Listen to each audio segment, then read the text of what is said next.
Welcome to Family Law Talk, presented by Kirk Stange of Stange Law Firm, PC.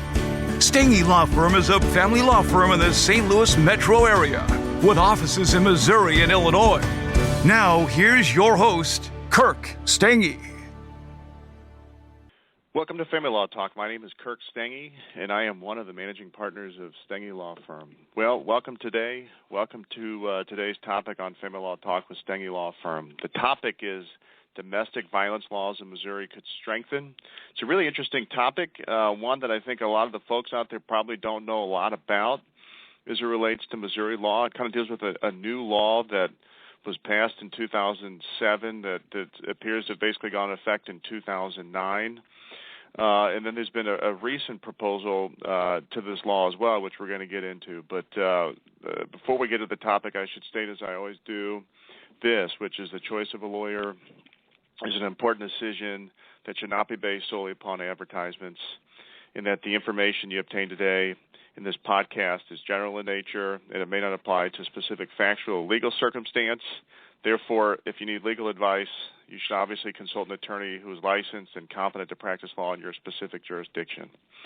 All right. Well, again, welcome today's episode on Family Law Talk with Stange Law Firm. The title, again, is Domestic Violence Laws in Missouri Could Strengthen. It's a really interesting topic. This is based on a blog entry on our blog, divorceLawyerStLouisMo.com. The date of the entry is February 6, 2014. The title of the article, again, is Domestic Violence Laws in Missouri Could Strengthen. So I would tell anybody listening to this episode, if you want to follow up on it, definitely read the article itself.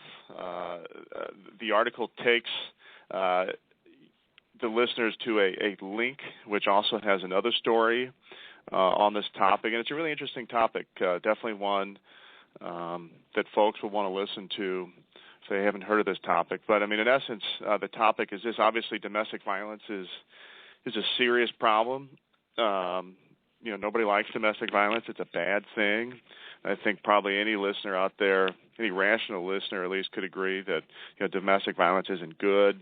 It's not good for kids. It's not good for the individual who's being abused, and that there's just no question that we want laws out there that ensure that domestic violence doesn't happen, or at least it's kept to an absolute minimum, and that victims of domestic violence, that they've got protections, that they have safeguards, that there's ways that they could protect themselves.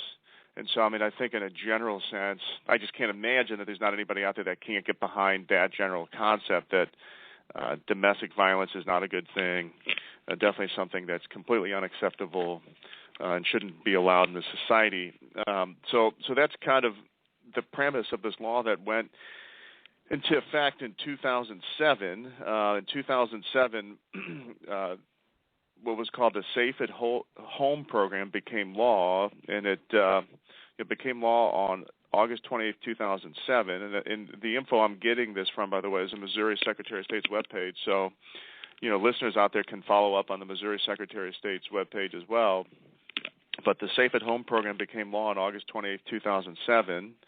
And it's codified in the Missouri statutes in sections 589-660 through 589-683, and then there's rules as well that have been codified that help implement this legislation. But the goal of the Safe at Home program was to help survivors of domestic violence, rape, sexual assault, or stalking who have relocated or are about to relocate in an effort, in essence, to be safe, to get away from the assailants or the individuals who's perpetrating the domestic violence upon them. And so that was really the goal behind the law. And again, all the details in the law can really be found on the Missouri Secretary of State's webpage. And again, the statutes 589-660 through 589-683 of the Missouri Revised Statutes, that could be Googled, and anybody could read the statute itself, and it'll give you a ton more detail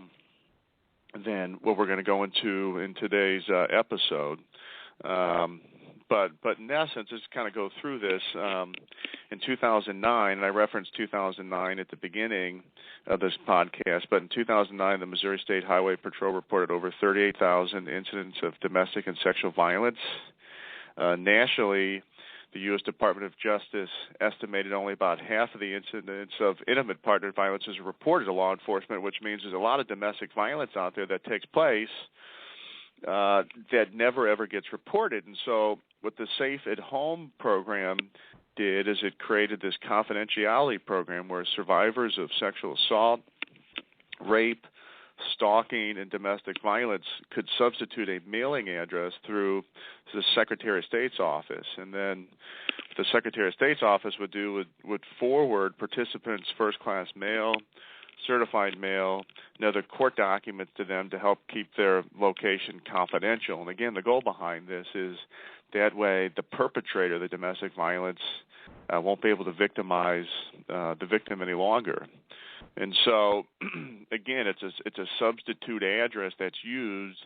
That way, somebody can't look up where their victim is at and continue to perpetrate more domestic violence on them. So, I think the overall premise, a good one, and I can't imagine anybody not being behind this. Really, in a broad, general sense. I'm not sure why anybody wouldn't be behind this program, but definitely a good thing. And like I say, in society, we don't want domestic violence. So let's get to the specifics of the article. There's been a new proposal to this article to even strengthen it and give it more teeth. And again, according to our blog entry and according to this article that it cites, which you can find a link to, a state senator by the name of Gina Walsh proposed a bill.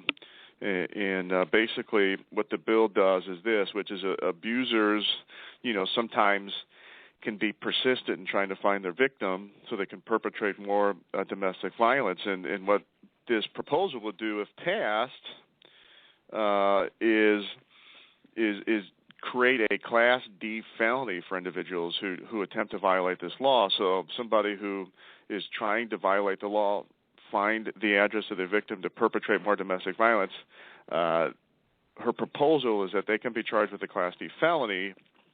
And I looked this up. At our firm, we don't do criminal law. We do family law. But looking at the statute, Section 558.011, a Class D felony can result in a prison term not to exceed 4 years. So this puts some real teeth to this law if it passes, and would create a huge disincentive for an individual to continue to seek somebody out to perpetrate more domestic violence. So that's the law itself. The Senate bill is 710, and if you read the article, which is linked from our blog entry, you can go to it. You can actually read the proposal in it, which is one addition to the law, which would, in essence, give teeth to it, or an enforcement mechanism, which would make this a Class D felony. So definitely interesting, definitely an interesting proposal, definitely provides more teeth to this legislation. And obviously, we don't really have any idea at this point whether this would pass or not, whether there's going to be some resistance out there to this law or not. I would imagine, who knows for sure, but you'd imagine there wouldn't be a ton of resistance to this. Again, if we're trying to protect domestic violence victims from being victimized any longer, you need some sort of teeth, some sort of punishment to those who attempt to violate the law. So it'll be definitely really interesting to see how this turns out and how it shakes out. On the flip end, I'd say the only possible concern that immediately comes to my mind, and again, I'm not in the legislature, and there might be more details to this that I'm not aware of, or maybe there's something out there I'm not envisioning. But in terms of custody cases, I guess the only real question is going to be there's a lot of custody cases sometimes where one party flees, they keep the kids from, in essence, the other parent.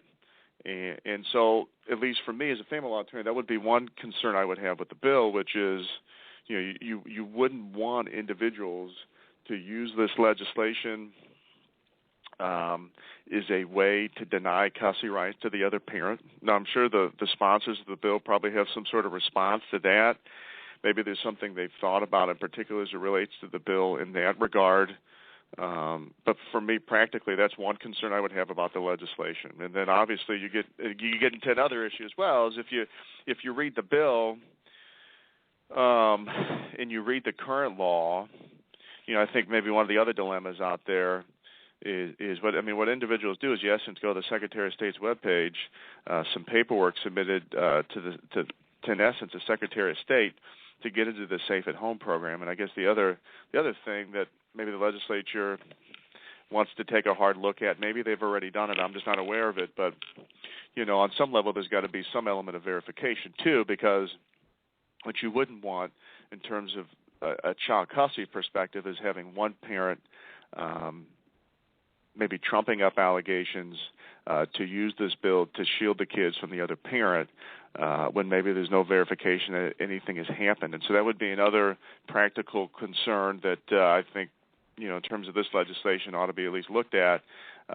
Again, domestic violence, terrible. Domestic violence, a horrible thing.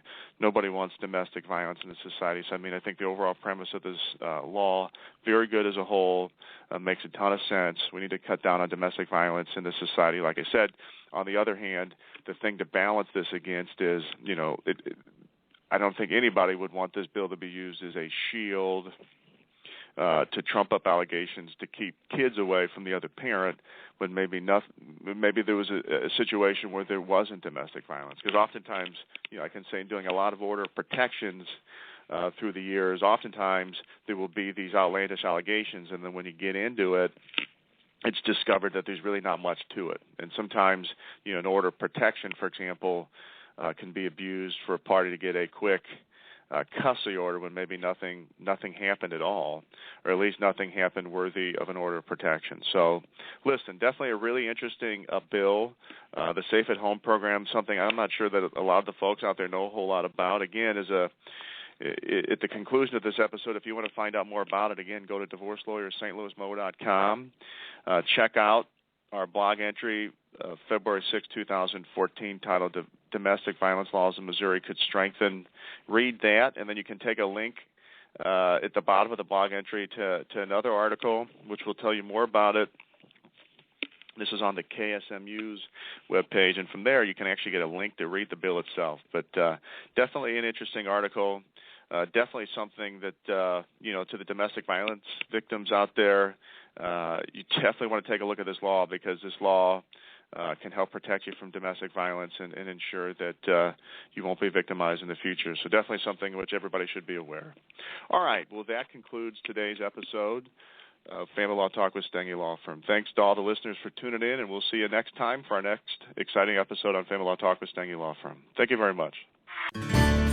Thank you for listening to Family Law Talk with Kirk Stengy.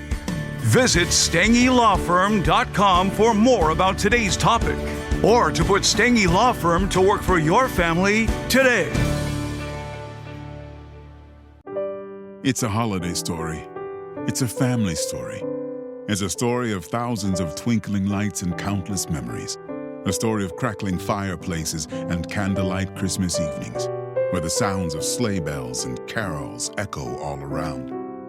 It's a story of peace and togetherness, of glittering ornaments, fragrant wreaths, and wide-eyed wonder.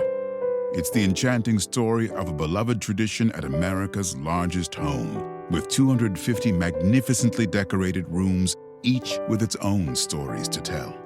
But all this can't begin to tell the full story of Christmas at Biltmore. Come walk in the footsteps of the Vanderbilt family and immerse yourself in a winter wonderland of endless holiday delights. Because as wondrous as the story of Christmas at Biltmore may be, it can never be complete without you. Plan your visit at Biltmore.com. With Lucky Land Slots, you can get lucky just about anywhere. Dearly beloved, we are gathered here today to... Has anyone seen the bride and groom? Sorry, we're here. We were getting lucky in the limo and we lost track of time. No, Lucky Land Casino, with cash prizes that add up quicker than a guest registry. In that case, I pronounce you lucky.